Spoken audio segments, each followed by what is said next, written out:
पड़ल बा घर में बियाह आवे के बाद सपरिवार, पड़ल बा घर में बियाह आवे के बाद सपरिवार, भेजत बानी न्योता करे के बाद स्वीकार, भेजत बानी न्योता करे के बाद स्वीकार।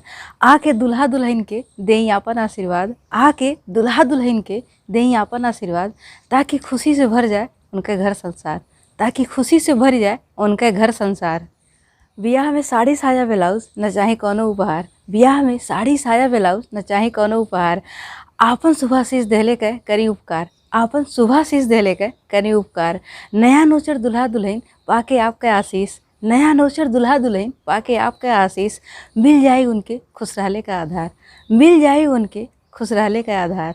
बियाह में आके स्वीकार करी खातिरदारी, बियाह में आके स्वीकार करी खातिरदारी। बैंड बाजा बजले के भइल बा पूरा तैयारी, बैंड बाजा बजले के भइल बा पूरा तैयारी। दुल्हा दुल्हन के सजल बा सुंदर माड़ो, दुल्हा दुल्हन के सजल बा सुंदर माड़ो। बिटिया का जुड़त बा नया घर में रिश्तेदारी, बिटिया का जुड़त बा नया घर में रिश्तेदारी।